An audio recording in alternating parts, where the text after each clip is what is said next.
The first scream echoed across the international terminal just as 10-year-old Malik Carter dropped to one knee beside the fallen man. And within seconds, every eye in the airport was looking at the wrong person. A rolling suitcase spun across the polished floor. A boarding pass drifted through the air, and frightened travelers backed away while airport police rushed toward the growing crowd. Malik did not move. His small hands remained open, careful not to touch the elderly stranger lying motionless beside the departure gate. "He needs help," Malik called, his voice steady despite the panic surrounding him. But no one seemed to hear those words. They only saw a black boy kneeling beside an unconscious passenger. One officer reached Malik first, gently pulling him backward by the shoulder. "Step away, son." Malik obeyed immediately. He raised both hands without protest, his faded backpack slipping from one shoulder onto the floor. Nearby, an airport medic knelt beside the older man while another officer began asking witnesses rapid questions. Fingers pointed in Malik's direction almost instantly. He was standing right there. I saw him bending over. He touched something. Each sentence landed harder than the last. Malik looked from one unfamiliar face to another, searching for someone who had actually seen what happened instead of what they thought had happened. Across the terminal, Charlotte Whitmore paused outside a private lounge, her boarding pass still between her fingers.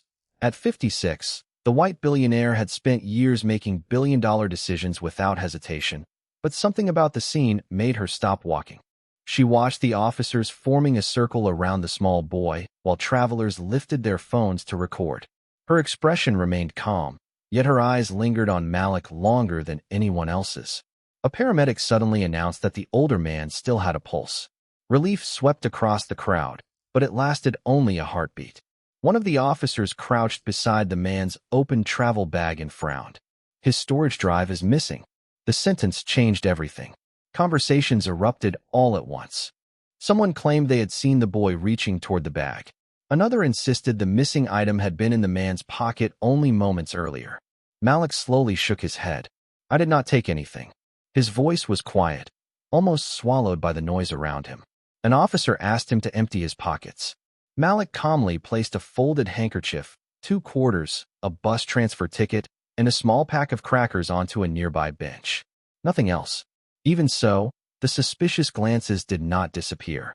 As airport security widened the perimeter, a maintenance cart rolled through the edge of the scene. One of its wheels nudged something small beneath a row of connected seats. For the briefest moment, a red USB flash drive caught the overhead lights before sliding deeper into the shadows where no one noticed it. No one except the security camera mounted above the gate. Then another officer received a call through his earpiece. His expression hardened as he looked directly at Malik. "We just found surveillance footage," he said quietly. "Bring the boy with us. I think this is about to become a lot bigger than anyone expected." The officer led Malik through a corridor lined with glass walls where travelers slowed their steps to watch him pass, their whispers following him more closely than the uniformed escort. Malik kept his eyes forward, clutching the worn strap of his faded backpack with both hands as though it were the only familiar thing left in the building. Inside a nearby security office, several monitors displayed different angles of the terminal. One screen froze on the exact moment the elderly man collapsed. Another replayed Malik kneeling beside him. Then a supervisor enlarged the hallway camera. The grainy footage showed Malik leaning toward the man's travel bag for less than 2 seconds before standing again. "Pause it there," one detective said. The room fell silent. Without context, the image looked convincing enough to settle the case. The detective folded his arms. "From this angle, it appears he reached into the bag." Malik stared at the frozen picture. "I was trying to help," he answered softly. "I never opened it." His words drifted across the room without changing a single expression.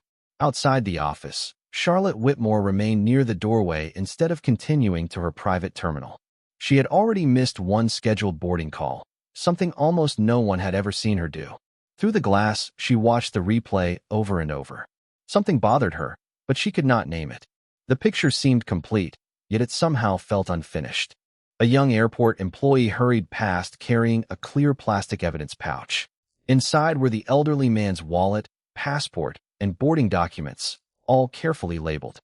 Charlotte noticed one detail before the employee disappeared around the corner. The inventory sheet listed several recovered items, but there was an empty line beside the words portable storage device. Someone had expected to find it. Meanwhile, another officer entered the security room carrying statements from witnesses. Each account sounded slightly different, yet they all arrived at the same conclusion. The boy had been closest. The boy had bent down. The boy had to know where the missing drive was.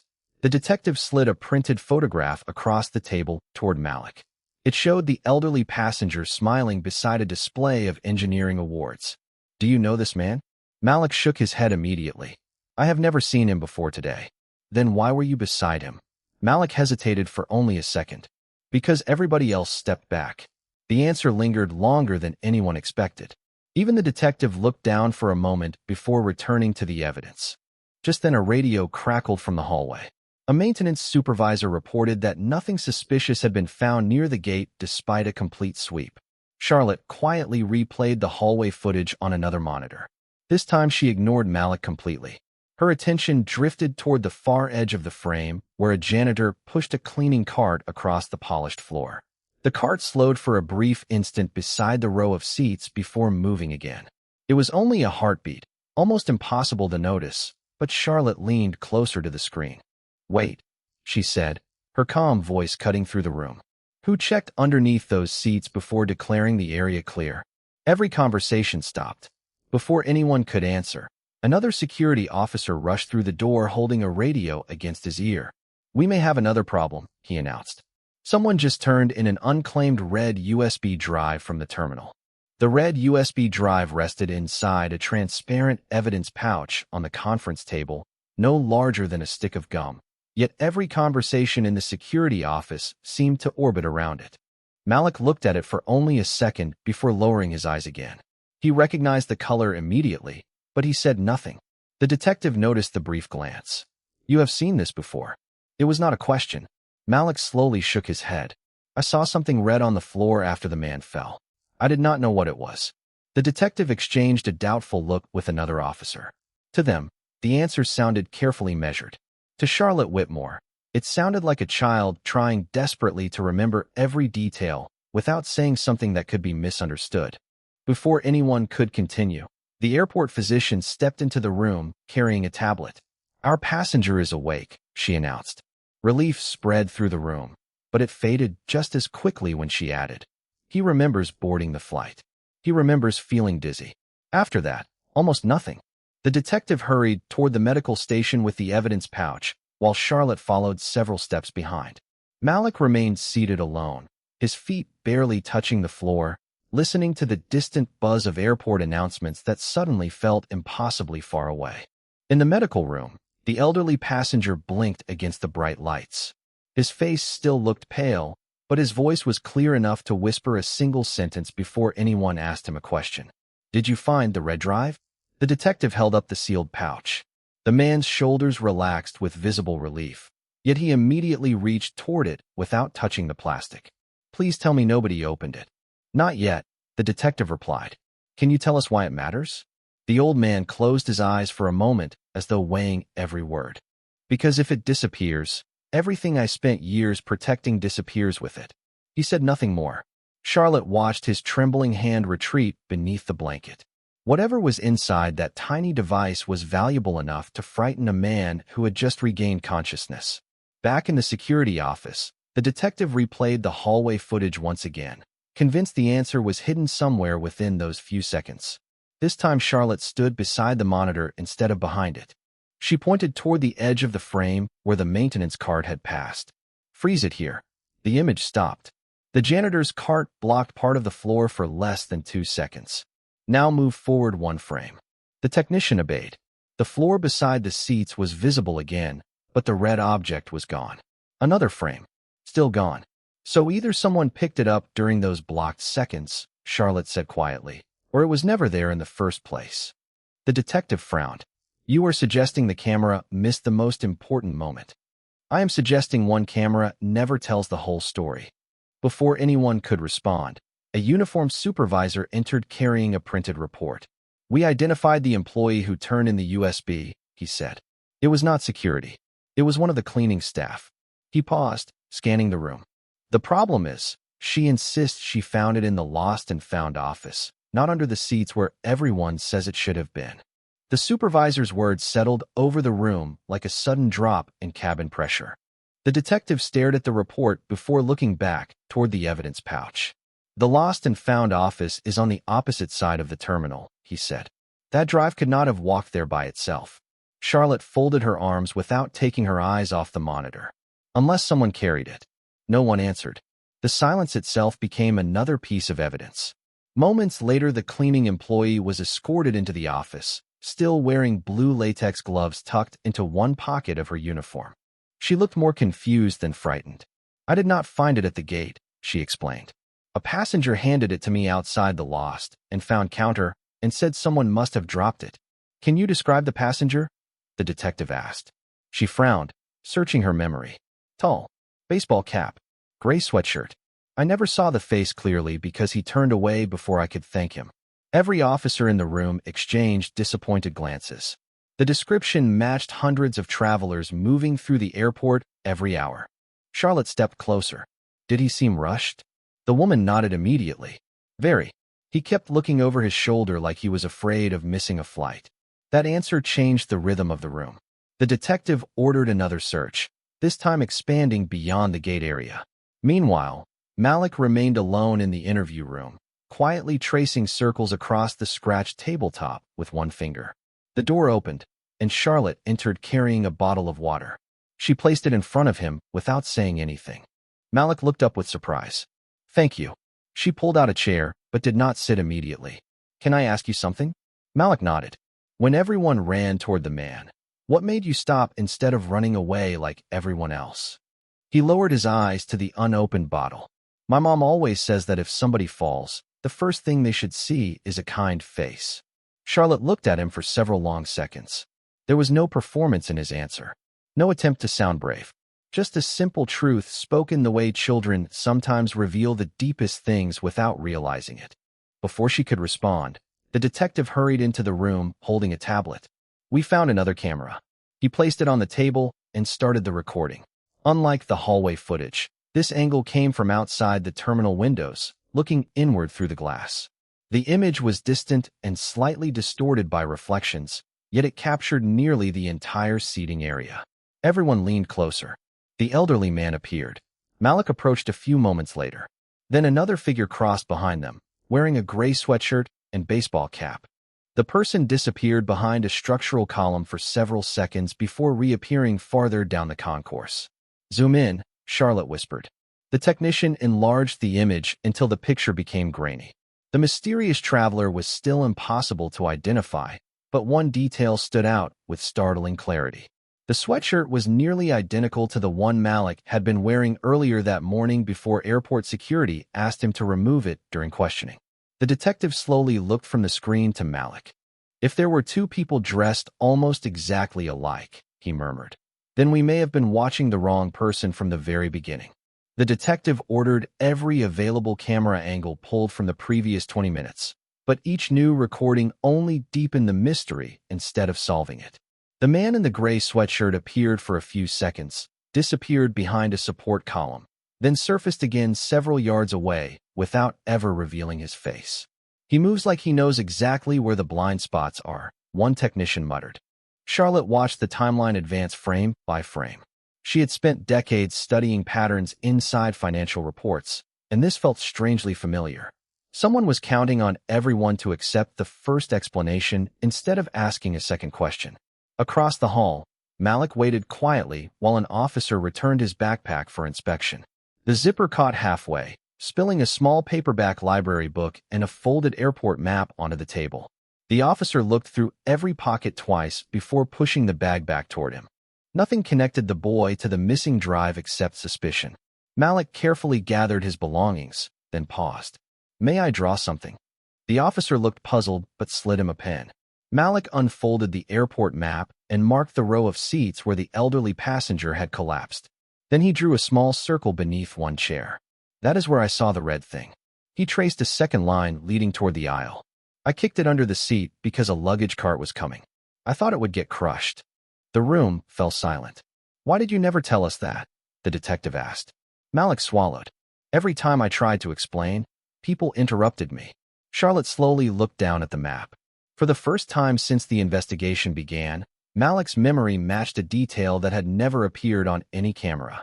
Before anyone could respond, the airport physician returned with another update. The elderly passenger was stronger now. When shown the sealed evidence pouch from across the room, he immediately recognized it. "That is mine," he whispered. "But I never kept it in my pocket." The detective frowned. "Then where?" The old man closed his eyes, searching through the haze in his memory. "Inside the side compartment of my travel bag." Every officer turned toward the evidence inventory. The side compartment had already been documented as empty when security first examined the bag. Someone had opened it before the investigation officially began. The realization spread through the room like a cold wind. Charlotte's expression hardened. The question was no longer whether Malik had stolen the drive. The question had become who reached the bag before the police secured the scene. A technician suddenly called from the video station. "I found something." He enlarged footage from a ceiling camera covering the baggage corridor behind the gate. The image was blurred, but one moment stood out.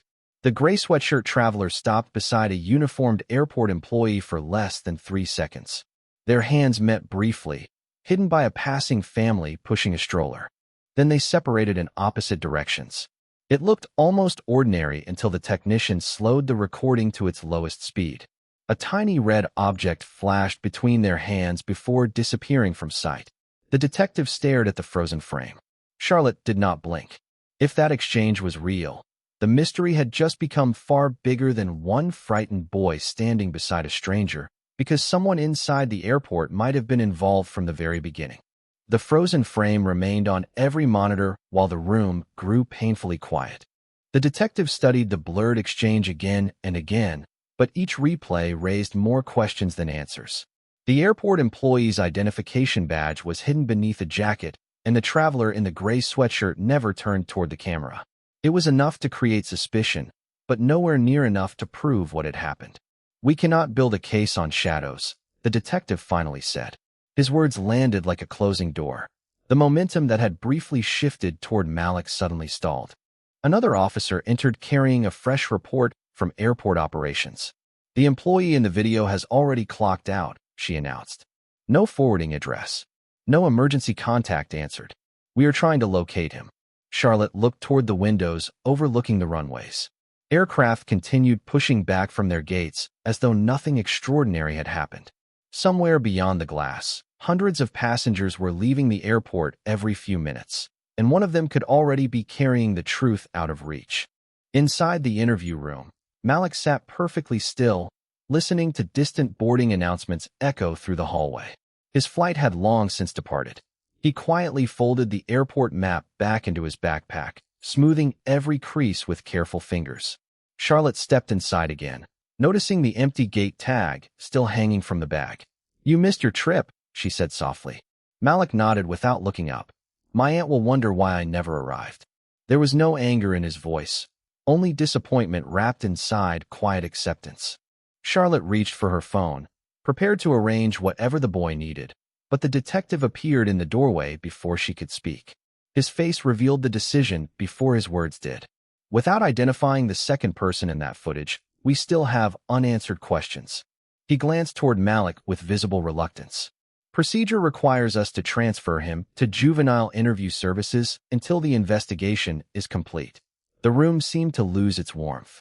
Malik gripped the strap of his backpack so tightly that his knuckles turned pale. He did not argue. He simply looked toward Charlotte for the briefest moment, not asking for rescue, only searching for one familiar face that still believed he deserved to be heard. Charlotte stepped between the detective and the boy. "He has cooperated from the beginning," she said evenly. "He called for help, stayed at the scene, answered every question, and volunteered details nobody asked for. You still do not have a single piece of evidence showing he took that drive." The detective lowered his voice. "I also do not have enough evidence to clear him." Before either of them could continue, every monitor inside the security office suddenly flashed with a system notification. A technician hurried across the room, his fingers racing over the keyboard. "Hold on," he said. One of the airport shuttle cameras finally synced with the central server.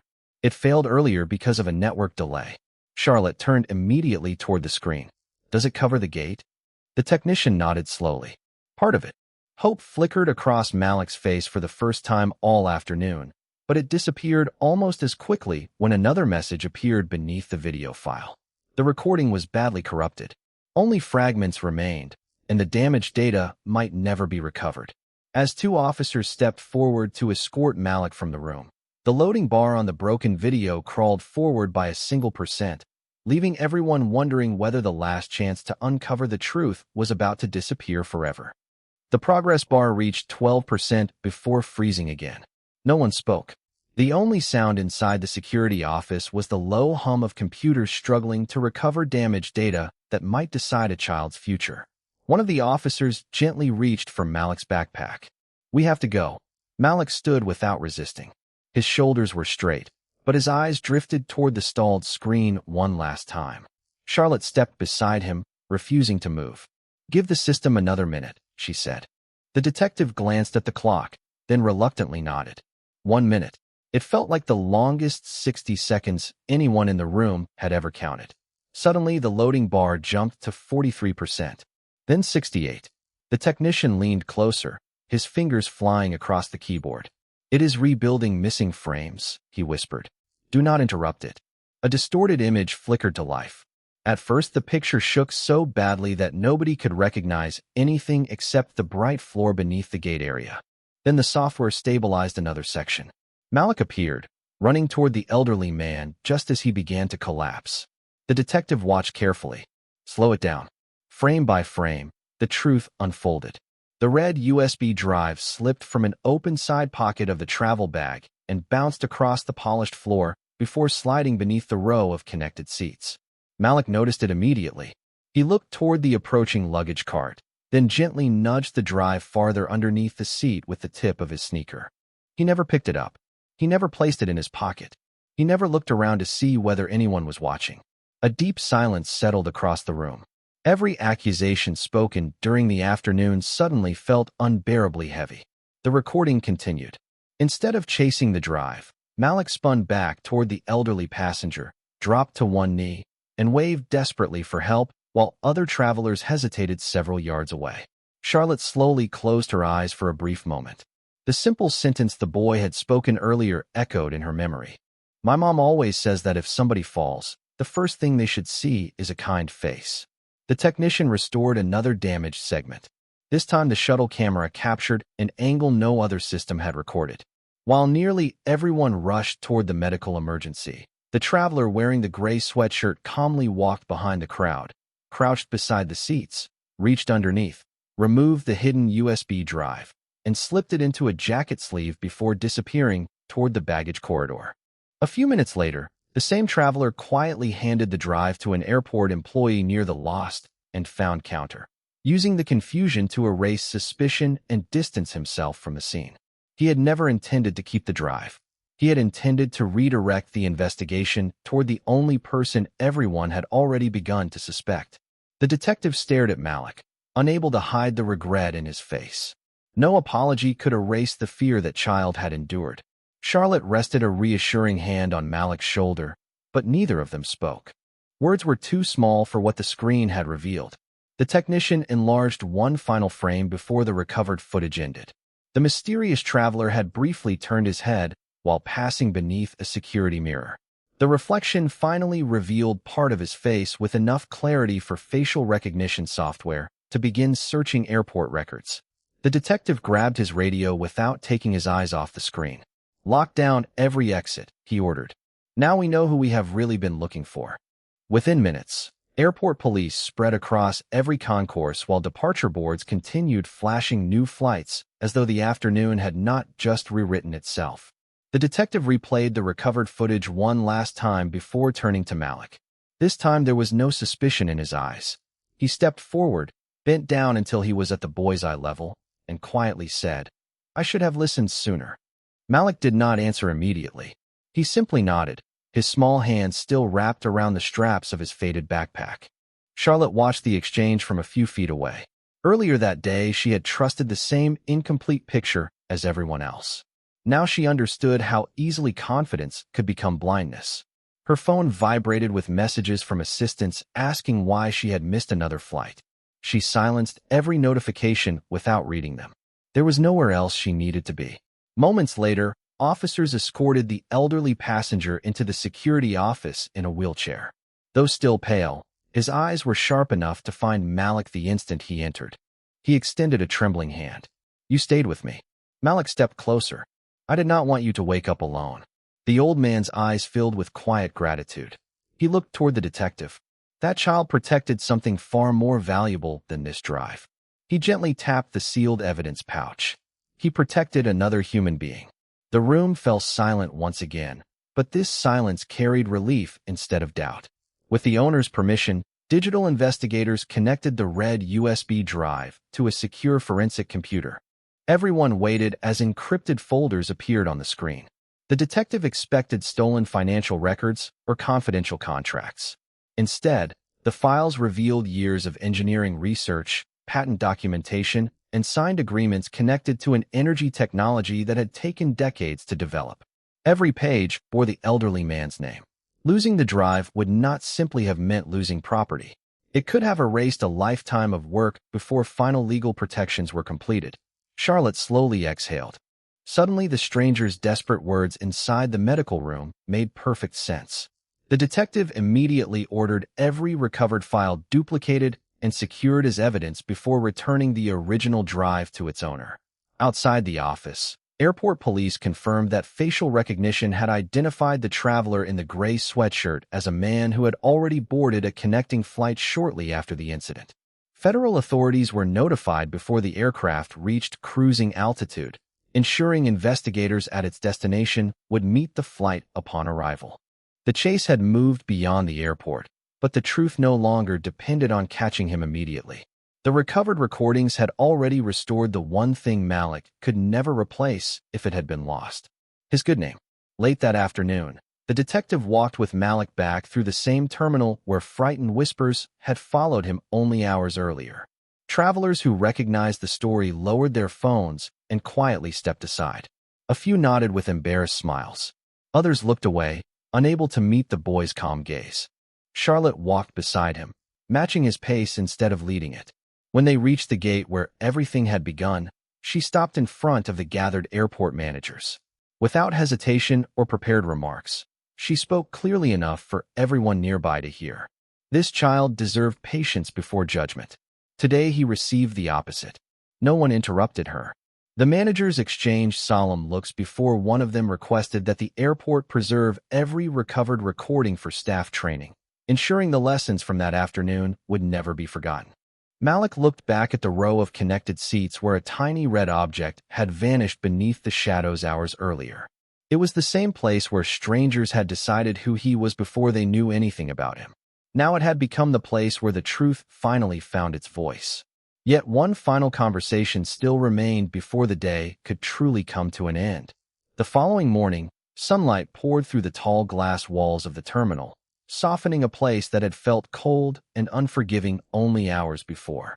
Travelers hurried toward departure gates with coffee cups and rolling suitcases, unaware that one small corner of the airport now carried a different kind of memory. Malik Carter stood beside Charlotte Whitmore near the same row of connected seats where everything had begun. The fear that had shadowed his face the previous afternoon had finally eased, replaced by the quiet confidence that always seemed to belong to him before anyone else noticed it. The detective approached carrying a neatly folded envelope instead of another report. "Your aunt has been contacted," he told Malik. "We have arranged another flight, and someone will be waiting when you land." Malik smiled with genuine relief. "Thank you." The detective hesitated before offering his hand. Malik accepted it without hesitation. There was no speech about forgiveness.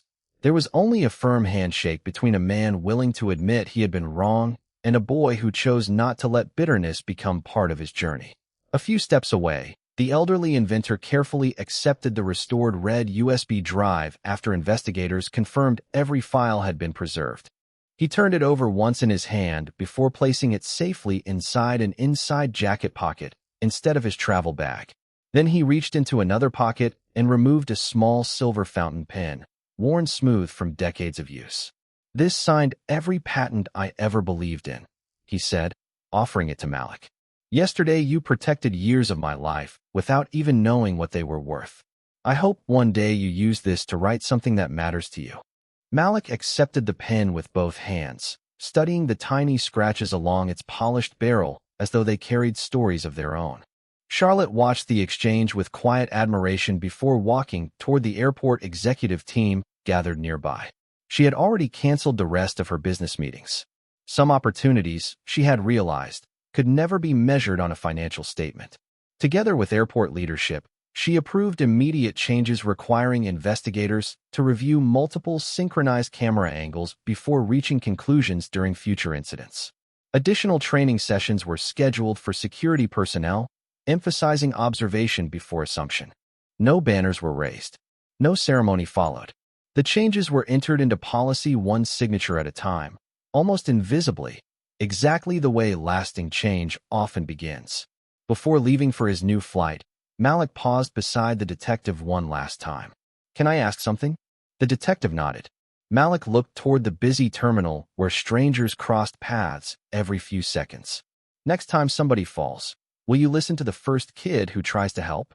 The question lingered far longer than any accusation ever could. The detective answered with a quiet smile and a single promise. "I will listen before I decide." Charlotte gently rested a hand on Malik's shoulder as they walked toward the departure gate. Neither of them needed to say goodbye. Some people entered each other's lives for only a few hours, yet changed the direction of years that followed.